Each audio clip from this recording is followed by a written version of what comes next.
부수되는 재화나 용역, 이 부수적으로 따라가는 것, 이런 뜻입니다. 근데 부수되는 재화 용역은 이 유형이 첫 번째는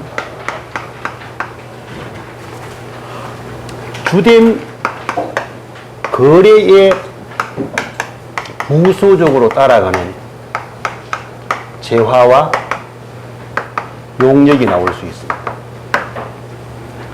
주된 거래에 부수되는 재화 또는 부수되는 용역.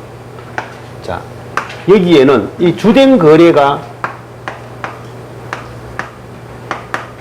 과세 대상이 되는 거래라. 과세 대상이 되는 품목을 매매하면서 부수되는 재화 용역이 과세 대상인 품목이 따라갈 수도 있고, 또는 면세 대상이 되는 품목이 따라갈 수도 있습니다. 자, 여기는 주된 거래고 부수되는 재화 용역이에요. 그럼 이런 경우에는 이 부수되는 재화 용역은 별도의 가격 책정을 하지 않는다.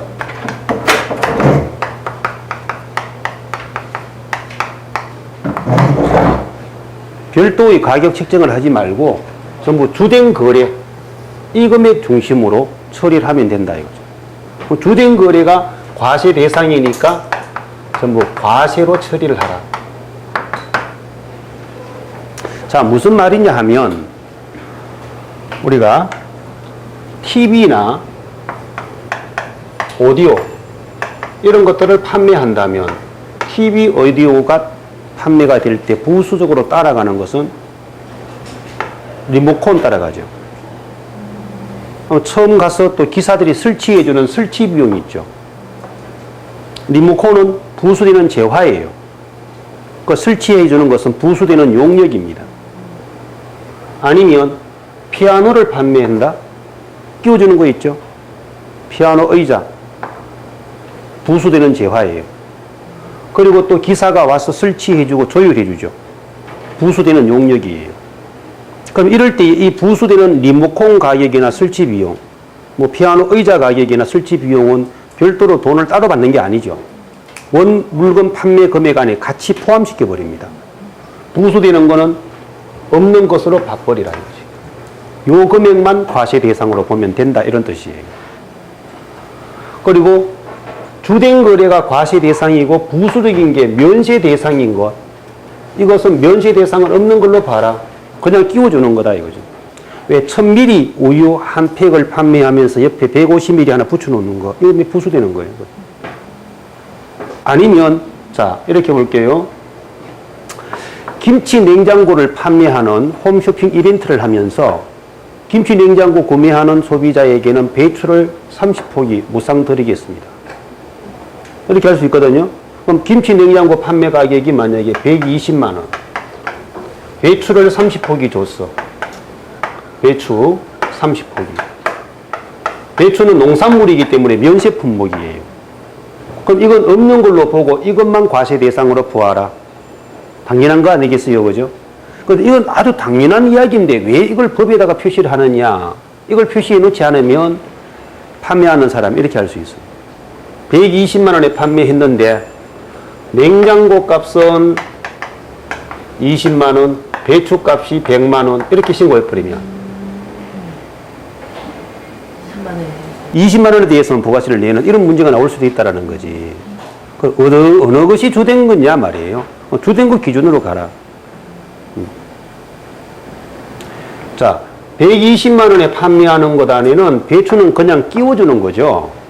이것을 만약에 별도 가격으로 분리시켜 내어버린다라고 하면 세금을 적게 내기 위해서 과세 대상인 것에 금액 배정을 적게 하고 여기 배정을 많이 해서 세금을 내지 않으려는 세금 회피 문제가 나올 수 있다 이거지. 그리고 부수적인 것은 없는 걸로 봐라. 다음은 주된 거래가 면세 대상인 품목에 대해서 부수적으로 따라가는 것은 과세 대상인 품목을 주든 면세 품목인 면세 대상인 품목을 주던 이건 전부 뭘로 하느냐? 면세 적용해라. 예를 들어서 우리 유아들이 다니는 미술학원이에요. 미술학원은 교육이니까 면세입니다. 미술학원에 등록하는 교육생에게는 스케치북 한 권을 무료로 드립니다. 스케치북은 과세 대상 품목이에요. 그러나 이건 돈을 받은 게 아니라 기정품으로 준 거죠. 그럼 이 스케치북 공급가액에 대해서 별도로 세금 낼 필요 있느냐? 없다 이거죠. 여기가 주가 돼버리니까. 스케치북은 돈을 받고 판 게 아니죠. 부수적으로 따라간 거예요. 물론 면세 대상인 업자가 면세 품목을 공급했다면 당연히 면세 적용 받게 되겠지. 자, 요건 이제 주된 거래액에 부수적으로 따라가는 것이고, 다음 두 번째는 주된 사업에 부수되는 거래. 주된 사업에 부수되는 거래. 주된 사업이 과세 대상 사업이에요. 예를 들어서 제조 또는 도매업. 제조업자는 거의 대부분이 다가 과세 대상 업종입니다. 제조업자가 주된 영업 활동은 제품의 생산 판매죠. 주된 영업 활동이 제조업자는. 그런데 제조업자는 제품 생산 판매만이 있는 것은 아니죠. 차량을 구입할 수도 있고 건물을 매입할 수도 있고 처분할 수도 있다 이거지. 이런 것들은 이제 주된 영업 활동을 하다 보면 영업 외적인 부수 거래가 나올 수 있다는 거예요. 그러면 이런 제조업자가 화물차 또는 기계 장비, 건물 이런 것들을 구입하거나 매매했다. 그러면 부수되는 거래가 과세 대상인 품목이에요. 그럼 이것은 과세를 적용해라. 과세 대상인 사업을 하는 사업자가 면세 대상인 품목을 부수적으로 거래를 했어요. 자, 제조업자가 부가가치세 면세 품목인 농산물이나 수산물을 매매했다 이거죠. 제조업자가 가공하지 않고 냉동된 어류를 그대로 판매했다. 그럼 나는 제조업자이기 때문에 과세 대상 사업자로 되어 있다라고 하더라도 내가 매매한 품목 자체가 면세 품목을 거래했다면 이건 뭘 적용해? 면세 적용해야 된다 이런 거죠. 그건 원래 과세 품목이 아니기 때문에 면세 적용받는 거예요.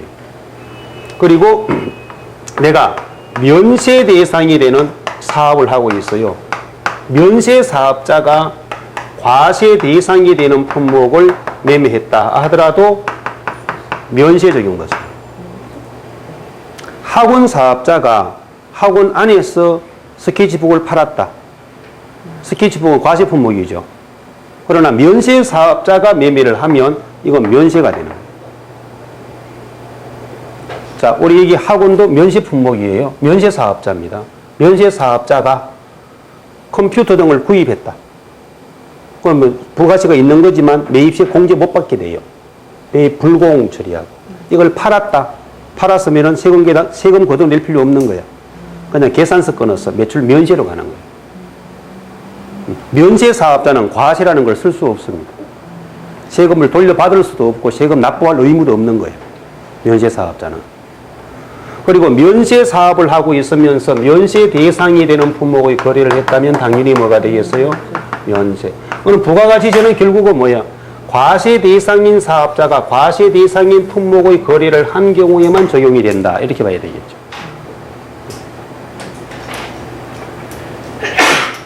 그리고 부수적으로 따라가는 것은 부수적인 품목은 별도의 가격 책정이 필요 없다.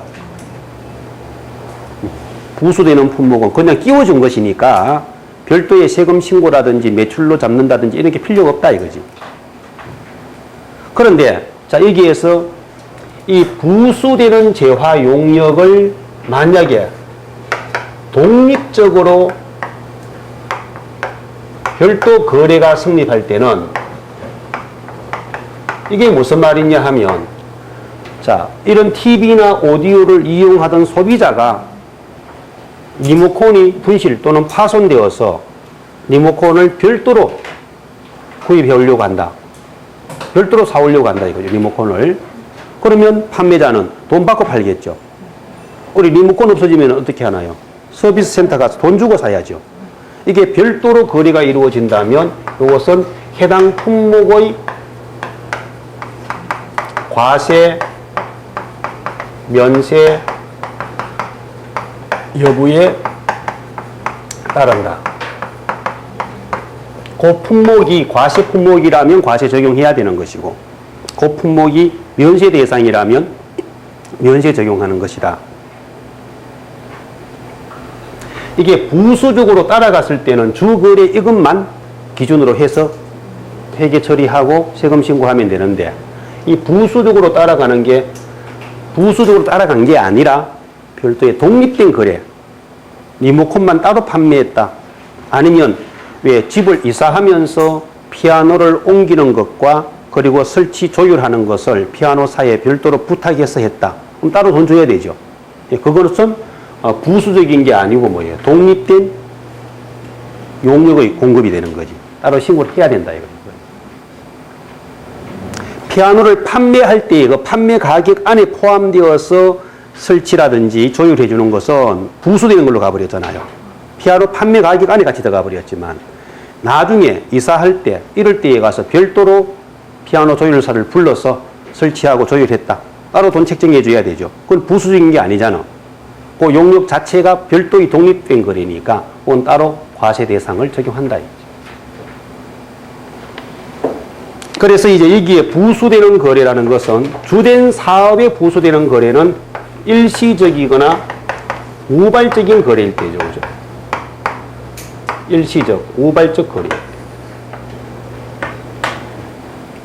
다음은 공급 시기 및 공급 장소. 자, 여기에서 부가가치세 부분에서 공급 시기, 이게 아주 중요한데, 공급 시기가 중요한 이유는 바로 해당 거래는 어느 과세 기간의 신고 대상이 되느냐?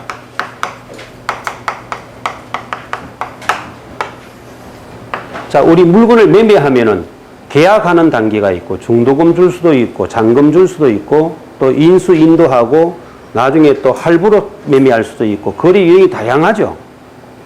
그럼 어느 시점에서 이게 정확한 판매가 되었다라고 인정할 것이며, 또 어느 과세 기간에 신고 대상으로 넣어야 할 것이냐. 그래서 우리 부가가치세 같은 경우엔 그 과세 기간을 1년 기준으로 끊었을 때 1기, 2기 이렇게 나누어졌죠. 그리고 법인이라면 또 각 기별로 예정신고 들어가야 되잖아요. 그래서 3월 31일까지 끊어서 예정신고, 다음은 확정신고, 2기 예정신고, 확정신고. 법인일 땐 1년에 4번입니다. 이 기간이 종료하고 다음날 25일까지 신고하고 납부를 해야 하죠. 그러면 결국은 1월부터 3월 거래 자료는 언제까지? 4월 25일까지 신고서를 작성하고 세금을 납부를 해야 되는데, 이 기간에 일어난 거래 자료를 4월 25일까지 신고 납부하는 데에서 일부 빠뜨렸다. 빼먹어 버렸어요. 그러면 가산세가 붙는 거야, 이제. 빼먹었으면. 이걸 물론 확정때에 넣을 수는 있지만 예정 신고할 때 누락시켰으니까 가산세를 물고 넣어줄 수 있는 거예요. 다음 요 기간 거래 자료는 언제까지? 7월 25일까지. 빠뜨린 게 있다? 반드시 수정신고 들어가야 되죠. 다음 기회에 못 넣는다 그랬어요. 넣을 수가 없다. 수정신고 들어가야 돼요. 다음은 2기 예정. 그러니까 이러한 거래 자료는 어느 신고 기간의 거래로 넣어야 할 대상인가? 이걸 판단하는 기준이 바로 뭐? 공급 시기가 되는 거죠. 공급 시기. 그래서 통상적으로 우리가 공급 시기 그러면 물건을 매매한 시점, 이 시점을 공급 시기다 이렇게 하는데, 이 세법에서는 꼭 매매한 시점으로 보는 것만은 아니에요. 예를 들어서 내가 건설업자야. 그럼 건설공사가 지금 뭐 도시 철도, 사무소 이런 공사 같은 경우는 자, 공사 기간이 몇 년씩 걸리잖아요. 뭐 대금도 순간 수시로 받죠. 그럼 이럴 때에 물건을 다 완성해서 납품할 때에 공급한 걸로 본다 라고 한다면 공사 끝나야 되겠지만 중간중간 대금을 받을 때마다 세금 계산서라는 정비를 꺼내서 넣습니다. 그래 돈이 나오니까. 그래서 실제 부가가치세법에서는 물건을 이동한 시점보다는 세금 계산서라는 정빙 발급 시점을 더 우선적으로 인정해 버립니다. 그래서 이제 거래 유형별로 공급 시기를 구분하는 기준을 알아야 되고, 다음은 공급 장소. 공급 장소는 사실상 이건 구분 의미에서 크게 중요성이 있는 건 아니에요. 국내에서의 거래인가 아니면 외국의 거래인가, 외국에서의 거래인가, 아니면 국내외, 우리 왜 수출이나 또는 수입 같은 경우는 국제거래잖아요. 국내외 간 국제거래인가. 그럼 이럴 때에 이 부분에 대해서 우리 부가가치세를 어떻게 적용할 거냐. 국내 거래는 과세 대상으로 보고, 외국에서의 거래라면 뭐 영세율 거래로 보는데, 그럼 국제 거래라면 이걸 과세 거래로 봐야 할 것인지 영세율로 봐야 할 것인지, 거래 장소가 외국에서 수입되어 오는 것이라면 이건 국제 거래이지만 국내에서 과세를 하죠. 수출하는 것은 영세율 적용하죠. 국내의 거래일 때 이걸 어떻게 판단할 것이냐.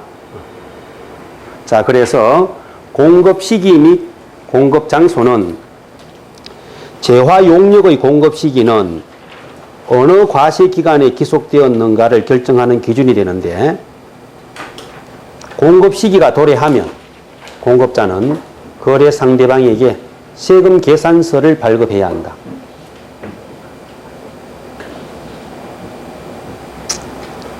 그래서 공급 시기라 하면 세금 계산서 발급 시기, 이는 빼고요. 세금 계산서의 발급 시기를 정하는 기준, 세금 계산서 발급 시기를 정하는 기준이다. 일반적으로는 재화의 이동이 필요한 경우는 인도가 되는 때, 인도 시점. 이동이 필요로 하지 않는 경우는 주로 부동산 매매, 건물 매매 이런 것들은 물건을 이동시킬 수가 없는 거죠. 물건의 매매는, 부동산 매매 같은 것은 재화가 이용 가능하게 되는 때, 위의 기준을 적용할 수 없는 경우는 재화의 공급이 확정되는 때, 이 시점을 공급 시기로 본다. 그래서 이것은 이제 큰 포괄적인 개념이고, 거래 유형별로 하나씩 보면, 자, 현금 판매, 외상 판매, 할부 판매, 이런 경우는 인도 기준. 외상으로 팔았던, 현금 받고 팔았던, 할부로 판매했던 간에 이것은 인도한 시점을 물건 판매한 공급 시기로 보겠다. 그런데 거기 할부 판매 줄쳐 놓으시고 3번에는 또 뭐라고 되어 있나요? 그래, 할부 판매하고 장기 할부 판매 이것만 혼돈되지 않게 잘 구분하시면 돼요. 일반 할부 판매 이렇게 나오면 이것은 뭐예요? 단기 할부로 봐야 되겠죠. 단기 할부. 단기 할부는 인도 기준. 그리고 장기 할부는 할부 기간이 1년을 초과하는 경우입니다. 이럴 땐 대가의 각 부분을 받기로 한 때예요. 다음은 반환 조건부, 동의 조건부, 기타 조건부나 기한부. 이럴 때는 그 조건이 성취된 때입니다. 조건이 성취된 때, 또는 뭐 기한이 경과되어서 만료된 때. 다음 장기 할부 판매, 완성도 기준 지급, 중간 지급 조건부의 재화 공급. 다음은 공급 단위를 구획할 수 없는 전력, 뭐 이런 것들의 계속적인 공급.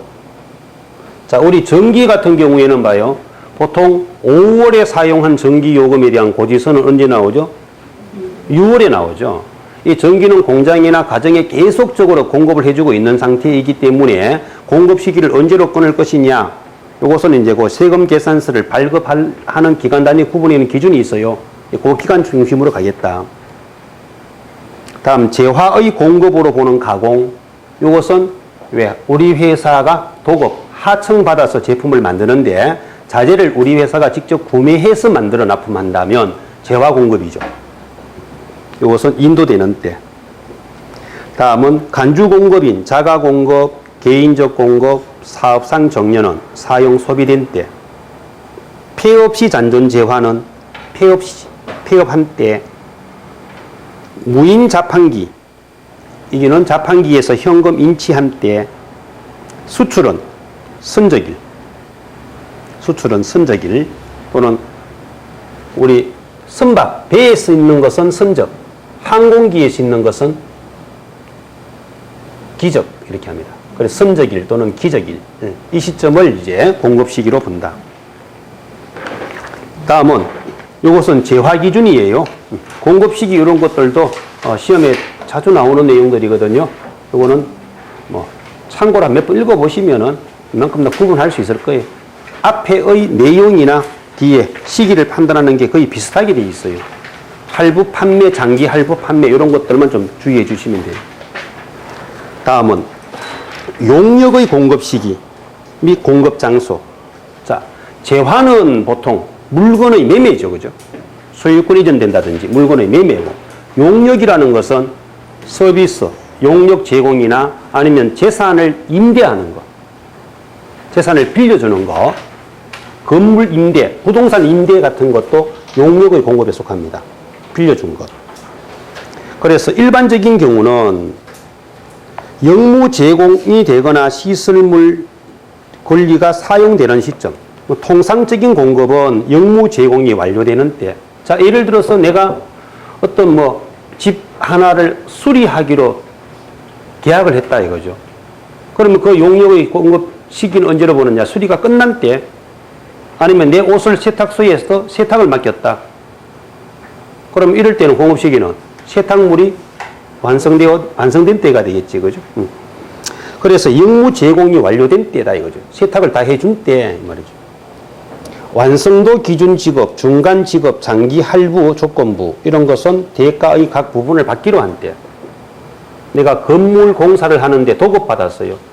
도급이라는 것은 이 공사를 떼가지고 다 완공하는데 얼마 이렇게 약정했다면 이 공사 기간이 장기일 수 있습니다. 이럴 때는 자, 예를 들어서 이런 경우 있죠. 건축물 하나 공사를 하면 원청업자가 있어요. 자, 교량 하나를 건축한다. 그러면 이제 시청이나 또는 지자체에서 공사 발주를 받는 관공서에서 최초 발주를 받았는 원청업자가 있습니다. 이 공사를 하나 200억에 발주받았어요. 그럼 이 발주받았는 원청업자는 자기 혼자서 이 일을 다 할 수 있는 게 아니에요. 그래서 토목부터 해서 일부 공사는 또 다른 회사에 의뢰하고, 또 설계 감리 또 다른 회사에 의뢰하고 이렇게 합니다.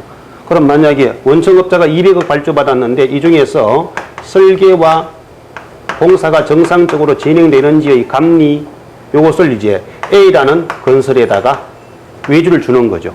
요 금액을 20억 이렇게 외주를 주면, 그럼 이 A 건설은 공사가 다 끝나고 난 뒤에 돈을 20억 주겠다 하면 이 공사 하겠어요? 안 하겠죠? 공사 끝내놓고 난 다음에 부도내면 어떡하나? 이런 문제가 있다 보니까 이 외주를 주면 먼저 공사도 들어가기 전에 일단 계약금으로 10% 내지 20% 먼저 전달이 돼줘야 됩니다. 그리고 작업이 진행되는 중간중간마다 돈을 청구해서 받아내게 돼요. 그럼 대금 지급을 하려면 근거를 남겨야 될 거 아니야. 그 근거가 뭐예요? 세금 계산서입니다. 그러니까 공사도 들어가기 전에 계약금을 먼저 지급하는 부분도 세금 계산서가 들어가고, 공사 중간중간마다 대금이 지급될 때는 세금 계산서가 계속 들어가게 돼 있어요. 이런 것들이 이제 당초에 이 하도급을 주면서 약정을 맺는 거지. 그 약정서에 계약금은 언제까지 얼마를 주고, 중도금 1차, 2차, 3차는 언제까지 얼마를 주고 약정이 돼 있다는 거죠. 이게 바로 대가의 각 부분을 받기로 한 때가 되는 거예요. 장기적인 큰 규모 공사 같은 경우는 대금 결제가 한 번만에 단번 정리되는 게 아니라는 거죠. 중간중간마다 받아올 수 있으니까 그 하나하나에 대해서는 별도의 세금 계산서가 다 발급되어 줘야 됩니다. 그래서 대가의 각 부분을 받기로 한 때, 그럼 한 건의 공사에 대해서도 이 받기로 한 때는 여러 차례가 될 수 있겠죠. 계약금, 1차 중도금, 2차 중도금 해서 마지막 잔금까지 여러 차례 될 수 있습니다. 그 외에 일반적인 용역 제공은 영무 제공이 완료되고 공급 가액이 확정되는 때, 특수한 경우 부동산 임대 용역에 대해서 전세금 또는 보증금에 대한 간주 임대료, 제가 간주 임대료라는 말들이 앞으로 세무 2급 들어가면 직접 우리 계산해 봐야 될 건데, 이렇게 보시면 돼요. 잠깐만요. 내가 상가를 하나 임대를 하는데, 상가 임대는 총 면적이 한 1000제곱미터가 된다. 그래서 이걸 전세로 놓으면 전세 가격은 5억. 전세 놓으면은 보증금 5억 받고 월세 받는 게 없죠. 월세 들어오는 게 없습니다. 그럼 5억은 나중에 기간 만료되면 돈 돌려줘야 되는 거예요. 그런데 다음 두 번째 방식은 보증금 1억에 월세 300만 원. 이렇게 해서 매월 월세를 300만 원 받을 거 아니에요. 거기에 따라서는 세금 계산서 끊어야 되겠죠. 그럼 부가가치세는 매월 30만 원씩 적용될 거 아니야. 그럼 전세를 놓은 경우에는 전부 보증금에 대해서 나중에 다 돌려줘야 되는 거니까 월 받는 돈이 없어요. 그 부가가치세 과세가 되지 않고 월세 받는 돈에 대해서는 세금을 내어야 한다면, 그럼 결국은 부가가치세는 최종 소비자가 부담하게 됩니다. 즉 세입자들이 부담하죠. 세입자들이 부담하는데 돈 많아갖고 전세 얻는 사람은 세금 하나도 안 내도 되고, 보증금 모자라갖고 월세 내는 사람은 월세에 또 10% 세금 따로 내야 한다면, 그러면 과세 형평성에서 문제가 있죠. 그래서 이제 전세를 놨다 이렇게 하더라도 그 보증금 있죠, 그죠? 거기에 대해서는 우리 세법이 정하는 이율에 따라서 이자만큼을 따져갖고 월세 받은 것과 동일한 방법으로 세금을 계산하여 세금을 내라. 전세 보증금 아니면 임차 보증금 여기에 대한 이자를 계산하여 그것만큼을 부가가치세 적용 대상으로 본다 이거죠. 이것을 간주 임대료, 임대료로 즉 집세로 간주한다 이런 뜻이에요. 이때 이자율은 항상 정기예금 이자율을 적용합니다. 정기예금 이자율을 적용하는데 지금은 국세청에서 고시되어 있는 금리가 3.7% 되어 있거든요. 3.4% 되어 있구나. 3.4%. 연 이율을 3.4로 되어 있는데 이 금리는 과세기간마다 수시로 바뀌어질 수 있습니다. 지난달에 왜 한국은행에서 기준금리 좀 낮췄죠 또. 한국은행에서 기준금리가 낮춰지게 되면 이 간주 임대료 금리는 또 내려갈 수 있습니다. 이게 올라가면 같이 올라가요. 일반 시중은행의 1년 만기 정기예금 금리를 평균화해서 시중은행마다도 정기예금 금리는 다를 수 있죠. 우리은행, 국민은행, 기업은행 정기예금 금리 다를 수 있습니다. 평균 낸다 이거죠. 그래서 국세청에서 기획재정부에서 고시하도록 되어 있습니다. 다음은 이 과세 기간 이상에 걸쳐 부동산 임대 용역을 공급하고 그 대가로 선불, 후불로 받은 경우는, 자, 예를 들어서 상가 임대하면서 월세 10달분을 미리 한꺼번에 받았다. 이럴 때는 받은 시점을 기준으로 해서 신고하는 게 아니라 부가가치세는 여기 봐요. 법인일 때는 일기 예정이면 몇 개월이에요? 3개월이죠. 그럼 일기 예정 신고 들어갈 때는 3개월 치만 해서 넣어주라 이거죠. 월세를 10달분 미리 한꺼번에 받는 경우도 있습니다. 1년치 집세를 한꺼번에 받는 경우도 있죠. 그러더라도 부가가치세는 각 월별로 계산해 줘야 된다. 이번 과세 기간에 해당하는 개월수만큼만 이번 과세 기간의 과세 표준으로 가야 된다 이거죠. 받은 걸 기준으로 가는 게 아니에요. 그만큼 올 따져줘라 이거지. 왜냐하면 중간에 세입자가 그만두고 나가겠다면 환급해 줘야 될 거 아니에요. 돌려줘야 되니까. 다음은 공급 시기의 특례가 있습니다. 공급 시기의 특례는 자 이런 논리로 보시면 되겠어요. 앞에서 장기 할부 판매는 공급 시기를 언제로 본다라고 되어 있나요? 한번 볼래요? 일반 할부 판매는 인도 기준 되어 있어요. 그죠? 일반 할부 판매는 인도 기준. 장기 할부 판매는 뭐라고 되어 있나요? 대가의 각 부분을 받기로 한 때 이렇게 돼 있죠. 받기로 한 때. 자, 예를 들어서 우리 회사가 5월 10일자로 우리 회사의 상품을 2,400만 원에 24개월 할부 판매한 거야. 24개월 할부 판매면 장기 맞죠? 그죠? 장기.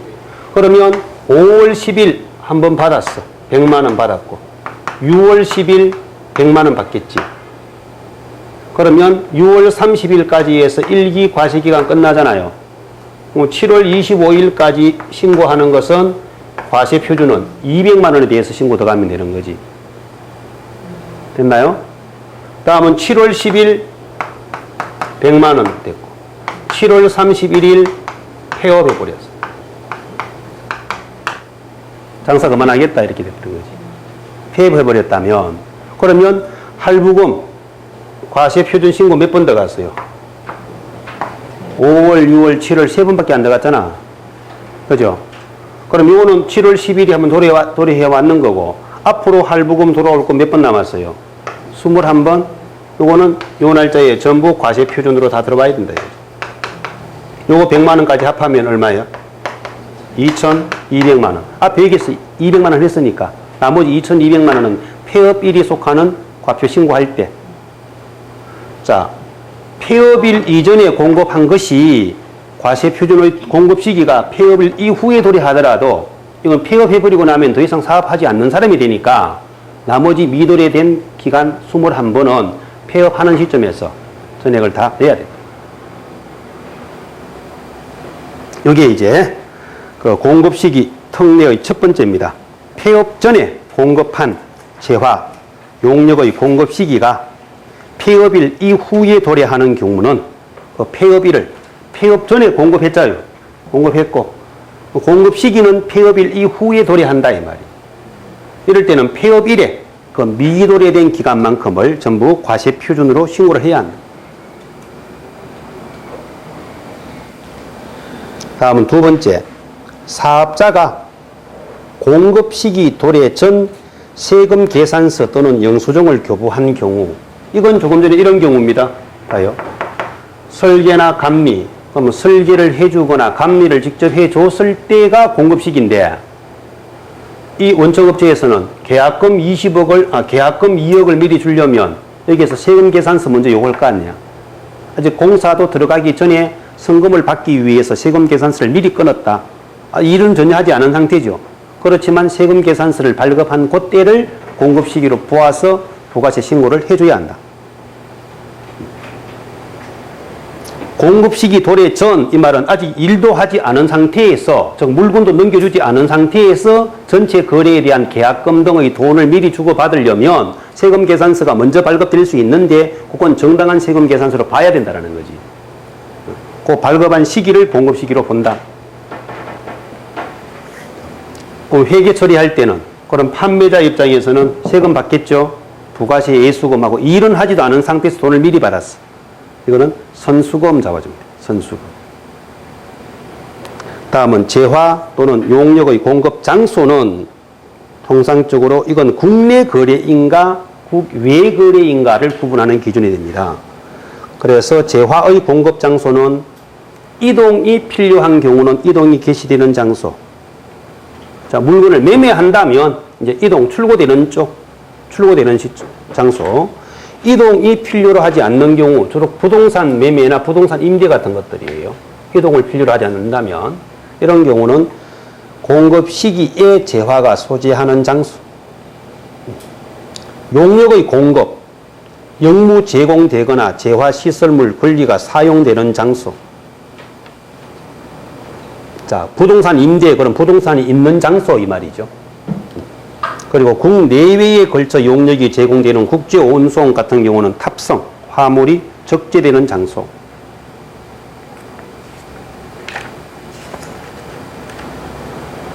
다음은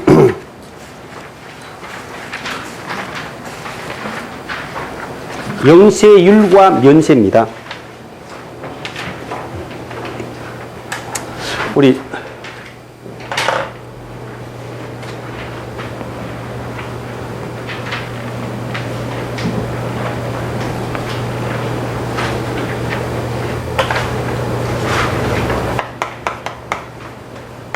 영세율과 면세. 이 영세율은 본래는 과세 대상이지만 세율을 0으로 적용하는 겁니다. 세율을 0을 적용한다. 그래서 이 영세율 대상은 부가가치세 신고할 때 과세 대상이 되는 과세 표준으로 신고에 반드시 반영을 해야 합니다. 과세 표준으로 신고서에 반영하지 않게 된다면 이것도 매출을 누락시킨 영세율 과세 표준, 신고를 빼먹었다. 그럼 신고를 불성실했다. 가산세 나오게 됩니다.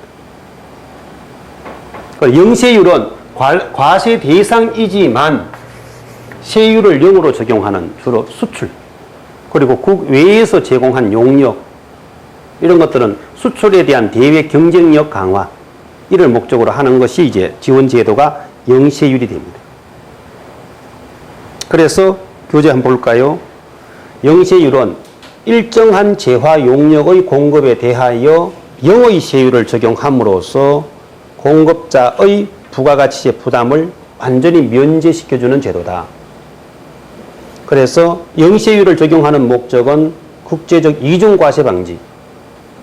자, 우리나라에서 수출되어 나가는 것은 그 수입하는 상대방 국가에서 과세하도록 우리나라에서는 빼주고, 반대로 수입해오는 것은 우리나라에서 세관을 통과하면서 세금을 부과시킨다 했죠. 그리고 수출 산업의 지원 육성, 수출에 따른 그 대외 가격 경쟁력 이 강화를 위해서 영세율 제도를 도입하고 있고, 가토 협약 등에 의해서 거의 대부분 국가가 영세율 제도를 적용하고 있는데, 이것도 뭐 수입지국 과세죠, 그죠? 수출은 영세율을 적용합니다. 영세율 적용 대상자는 과세 사업자이어야 한다. 자, 우리가 사업자는 이렇게 구분했습니다. 사업자는 과세 사업자와 면세 사업자로 구분을 하고, 과세 사업자에도 다시 일반 과세자와 간이 과세자로 이렇게 나뉩니다. 과세 사업자 모두가 영세율 적용이 가능합니다. 적용 가능. 그러면 간이 과세자도 영세율은 적용받을 수는 있다. 간이 과세자도 영세율 적용을 받을 수는 있는데, 다만 간이 과세자는 환급은 되지 않는다 그랬죠. 그래서 간이 과세자가 매출하는 게 거의 대부분 외국으로 수출하는 거래로 형성이 된다라면 간이 과세 포기를 통해서 일반 과세자로 전환하여 환급받을 수 있는 길은 있습니다만은 간이 과세자는 환급은 되지 않는다. 일단 일반 과세자, 간이 과세자 모두가 영세율 적용받을 수 있고, 면세 사업자는 영세율을 적용받을 수가 없습니다. 여기는 부가가치세법상에서의 사업자가 아니다 그랬죠. 면세 사업자는 영세율 적용이 불가능하며, 이 면세 사업자가 영세율을 적용받지 못함으로 인하여 불이익이 있을 때, 이 불이익은 매입시에 공제를 받지 못하는 이런 불이익이 나올 때, 이 불이익에 대해서는 면세를 포기했을 때 일반 과세자로 전환됩니다. 일반 과세자로 전환되어서 환급을 받는 게 길이 열려져요.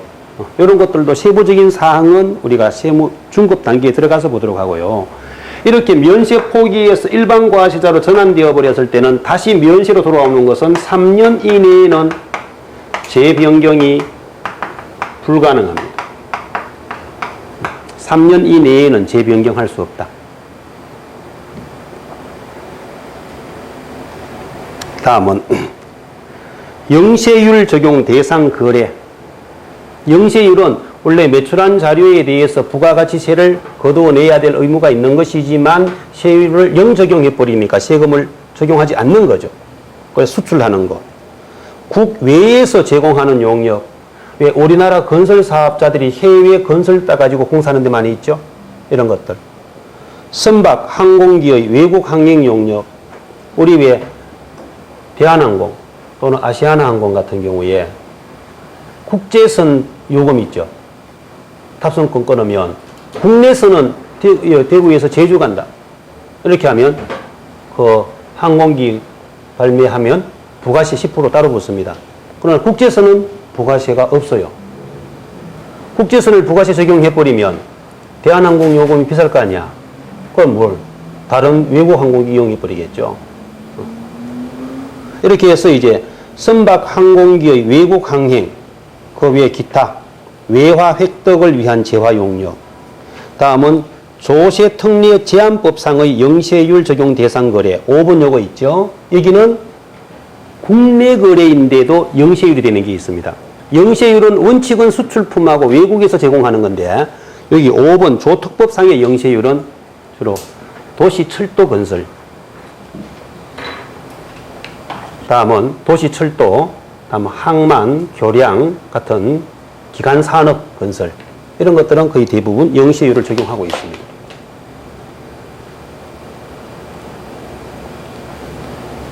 다음은 수출하는 재화는 우리나라에서 직수출하는 것, 중개 무역 방식의 수출. 중개 무역 방식은, 자, 무역업자가 중국의 생산업자에게 물건을 주문해서 이것을 국내로 갖고 오는 게 아니고 바로 유럽 소비자에게 바로 판매해버리는 이런 것들이 이제 중개 무역 방식이 되는 거죠. 그리고 위탁 판매 수출, 외국 인도 수출, 우리나라의 그 뭐 중고 휴대폰, 컴퓨터, 중고차 이런 것들을 동남아에 사업자 하나 지정해 놓고 물건을 보내주면 거기 판매된 만큼 돈을 보내라. 이렇게 하는 게 위탁 판매 수출이에요. 판매를 부탁해 놓은 거죠. 그것도 외국으로 판매를 부탁했을 때 영세율 대상이 됩니다. 다음 내국 신용장 또는 구매 확인서 등에 의해서 공급하는 재화. 자, 우리가 영세율에서는 이게 있어요. 잠깐 볼까요? 무역업자가 있습니다. 외국의 바이어로부터 물건에 대한 수출 계약을 했어요. 수출 계약한 게 만약에 10억 수출 계약했습니다. 그럼 이 무역업자 입장에서는 여기 10억의 물건을 보내주면 사실 돈을 못 받을 수도 있잖아요. 이 바이어가 물건 받고 난 다음에 잠적해버릴 수도 있단 말이에요. 특히 뭐 개발도상국 동남아 이런 쪽에 물건 보내주고 물건값 못 받아가지고 돈을 떼이는 사례가 더러 많이 나옵니다. 그래서 그러면 자, 이 계약을 하는 과정에서 이 대금 지불에 대한 보장 어떻게 할 거냐. 여기서 선불 줘놓으면 또 이 사람은 돈 먹고 잠적해버릴 수 있잖아. 서로 간에 불신이라는 게 항상 있죠. 그러면 이제 이 계약을 하면서 외국 바이어는 자기가 거래하고 있는 외국의 주 거래 은행이 있다고. 이 은행에서 대금 지불 보증서를 받는 거예요. 지불 보증서. 이 지불 보증서가 자, 요 사람에게 납품하면 이 사람은 우리 은행과 주 거래를 하고 있기 때문에 대금 결제는 아무런 문제가 없다. 만약에 이상이 있으면 우리 은행이 모든 지급을 보증하겠다. 이게 지불 보증서예요. 이걸 갖고 이제 마스터 일시라고 그래요. 그러면 이 법자에게 납품해도 대금 지불은 이상 없이 보장해 주겠다. 마스터 일시를 이렇게 넘겨주는 거죠. 이걸 발급받아서 넘겨주면 이 무역업자는 자기가 이 물건을 직접 생산하는 게 아니라는 거지. 생산하는 게 아니니까 다음 제조업자에게 생산을 주문내는 거죠.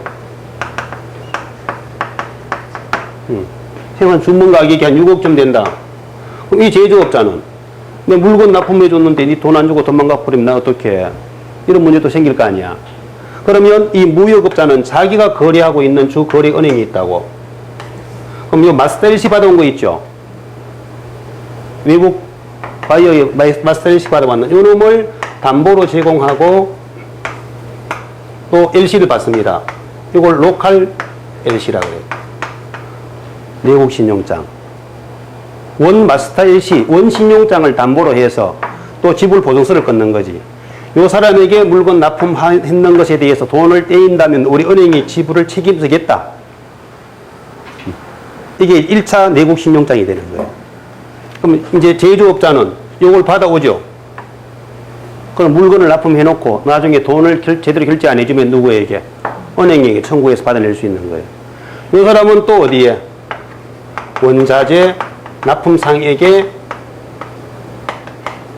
또 자재 주문하는 거지. 자재 주문 내면은 자재값 달라 이렇게 할 거 아니에요. 돈 그만큼 줄게 안 돼. 그러면 뭘 받아놨어요? 로컬 일시 받아놨죠. 요 놈을 또 자기 거리 은행에 가서 담보 제공하고 2차 로컬 일시도 받는 거야. 2차 내국 신용장. 이렇게 하면 이제 대금 지급에 대해서 나중에 이 물건이 정상적으로 거래되었을 때에 대금 결제는 이상 없이 다 해줄 수 있다. 보증을 다 해주는 거지. 우리 은행에서. 그렇지 않으면은 자재 구입하고 이런 자금 부담이 클 거 아니야. 그죠? 이렇게 해서 이제 들어가게 되는데, 이런 로컬 LC 또는 원 마스터 LC, 로컬 LC, 2차 로컬 LC 이런 것들에 의해서 납품하는 것들도 전부 다가 뭘로? 영시율 다 적용됩니다. 내국 거래이지만. 이건 수출을 위해서 만드는 거래다 이거지. 로컬 LC는 1차, 2차, 3차 이렇게 나올 수도 있어요. 또 원자재 납품상은 또 누구한테? 원자재 제조업자에게 또 넘길 수 있겠지. 그럼 2차 로컬 LC 갖고 또 3차 로컬 LC 또 만들어내는 거지. 그럼 하나 무너지면 연쇄적 부도 주르륵 가는 거예요. 여기서 펑크 내버리면 전체다. 중간에 이 은행이 책임져야지. 자기 돈 없이 사가시면 네? 자기 돈 없이 할 수 있다. 자기 돈만 갖고 사업하는 바보가 어디 있습니까? 그러니까 큰 제조업자 같은 경우는 거의 다 자기 돈 없이 해요. 네. 그게 돌아갈 수 있도록 이게 금융 시스템을 다 만들어 뒀잖아요.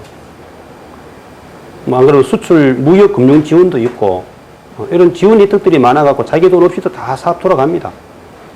기본적인 기반만 돼 있으면. 꼭 보면은 집에 살림하듯이 돈 들어와갖고 거기서 얼마 쓰고, 쪼개 쓰고, 저금하고. 사업은 그렇게 하면 돌아갈 수가 없어요. 다 막혀버리지.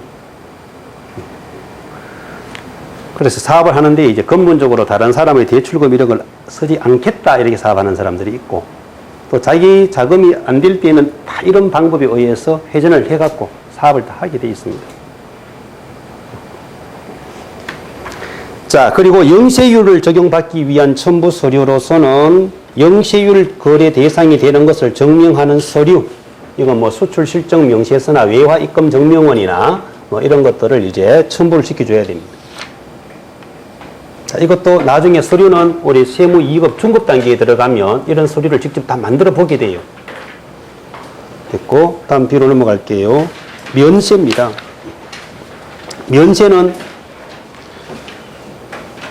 특정한 품목들에 대해서는 부가가치세의 과세 대상에서 완전히 제외시키는 이런 것들을 영세라고 하는데, 영세의 취지는 세부담의 역진성 완화와 부가가치 구성 요소에 대한 이중 과세 방지, 공익 목적.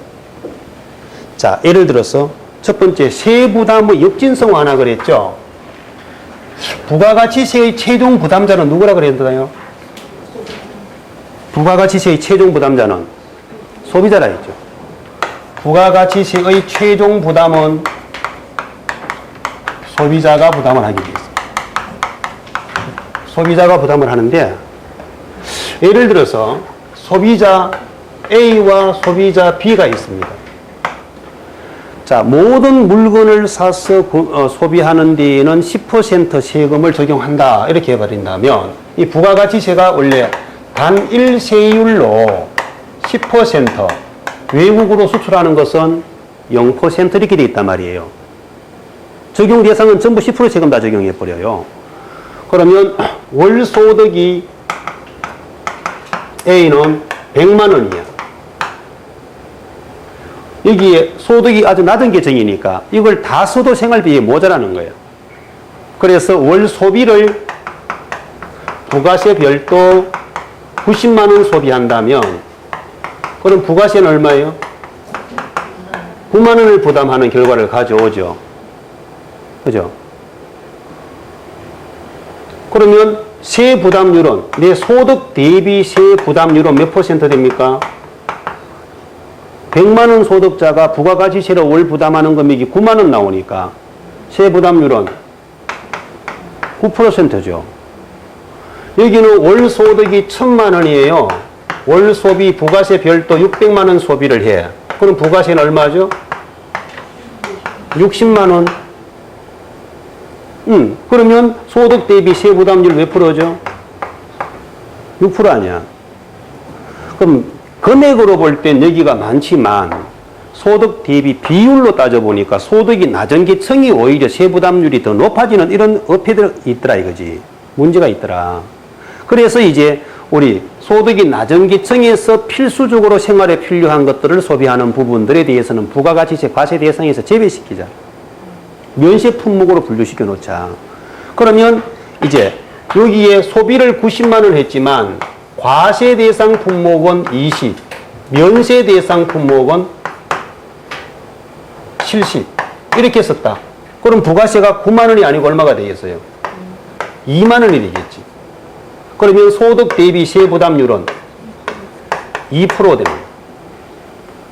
그리고 소득이 높은 계층에서 사용 소비되는 것에 대해서는 과세 대상이 한 400, 면세 대상 한 200, 뭐 대중교통 이런 잘 안 쓴다고 보면 그러면 부가세는 얼마예요? 40 되죠. 그러면 세부담률은 4% 되죠. 소득 대비 세부담률 역조정되죠 이제. 그래서 소득이 낮은 계층에서 세부담률이 더 커지는 이런 문제가 있다 보니까 아주 기본적인 생필품 이런 것들은 아예 과세 대상에서 제외시켜 줌으로써 이런 것들이 세부담 역진성이라는 거야. 낮은 쪽이 더 높은 세율 적용되는 걸 역진. 이건 좀 문제죠. 세율 구조에서. 이걸 이제 반전시켜 주기 위함이에요. 부가가치 구성 요소와 공익 목적인 행정, 보건 뭐 이런 것들도 면세 품목으로 구성이 되어 있습니다. 그 대상이 뒤에 볼까요? 기초 생필품인 미가공 식료품. 미가공, 가공되지 않은 식료품은 다 면세다. 그리고 국내에서 생산된 비식용, 미가공된 농축수임산물. 자, 농축수임산물은 식용은 국내 생산분, 외국 수입분 모두 면세고 식용으로 쓰는 것은 비식용인 것은 뭐 예를 들어서 뭐 선인장, 뭐 낚시 밑밥 이런 것들 농산물이지만 식용이 아닌 것은 국내 생산분은 면세고 외국 수입분은 과세로 갑니다. 외국 수입분은 수돗물, 연탄, 무연탄, 여객 운송, 시내버스, 지하철 같은 거. 단 항공기, 고속버스, 전세버스, 고속철도 등 KTX 이것도 과세에 들어갑니다. 의료, 보건 용역, 혈액, 교육, 면세인데 교육 중에서 과세가 있는 게 있다 했죠? 자동차 운전, 무도 이런 것들은 과세입니다. 의료 보건도 면세로 되어 있는데 여기에 뭐예요? 미용 목적의 성형 과세라 그랬죠. 의료 보건에서도. 다음 우표, 인지, 정지, 복권, 공중전화, 주택의 임대는 전부 다 면세예요. 주택 임대. 주택 임대는 크기하고 아무 상관없습니다. 주택 임대는 과세를 시켜버리게 되면 부가세 부담을 누가 한다고요? 소비자. 주택 임대의 소비자는 누구예요? 세입자죠. 세입자, 즉 무주택자인 세입자에게 오히려 세금을 부담시키는 문제가 나오다 보니까 주택 임대는 무조건 면세. 주택 분양은 국민주택 규모 이하 소형은 면세. 분양은 국민주택 규모를 초과하는 큰 평수는 과세. 분양가도 평수 큰 것들은 분양가가 좀 더 높아져요. 자, 주택 임대는 무조건 면세입니다. 다음 법 소정 제조 담배로서 한갑 200원 이하짜리. 지금 이거 없는 것 같은데? 있어요? 전에는 그 농민 담배 소홀해서 있었는데 지금 없어진 것 같더라고. 이게 안 나오는 것 같아요. 다음은 도서, 신문, 잡지, 예술 창작품, 예술 행사, 문화 행사, 비직업 운동 경기. 비직업 운동 경기는 바로 아마추어 경기예요. 뭐 시민체전, 전국체전 이런 것들. 아마추어 경기는 입장료에 면세고 프로 경기는 다 과세예요. 프로야구, 프로농구 이런 것들 입장료에는 다 과세입니다. 다음은 동물원, 식물원, 과학관, 도서관, 박물관 등은 면세인데 여기 놀이공원은 과세입니다. 대구 우방랜드하고 저기 스파랜드 놀이공원은 과세예요. 다음은 그 외에 토지, 인적 용역, 금융보험 면세입니다. 금융보험, 지자체 등이 공급하는 것. 재화 수입에 대한 면세는 수입분도 국내와 동일하게 면세 적용하는데 다만 미가공 식료품 중 커피 두, 코코아 두는 과세하고 생명력이 살아있거나 살아있는 애완견, 관상용 의류, 수족관에 들어가는 물고기 같은 것들 이거 과세가 되는 거예요. 식용은 면세라 했잖아요. 면세 포기는 자, 면세 사업자가 면세 적용으로 인하여 세금을 환급받지 못하는 이러한 것들이 있으면 불이익이 될 때는 면세 포기를 할 수 있는데 면세 포기는 언제든지 가능합니다. 오늘 포기해버리면 오늘부로 바로 일반 과세자를 전환되어 버려요. 그러니까 이런 포기 같은 이런 것들도 우리 세무 2급에 들어가서 다시 상세하게 다루어 보도록 하고 지금 여기는 이런 게 있다는 정도만 알아보시면 돼요. 그러면 잠시 쉬었다가 이제 과세 표준 들어가겠습니다.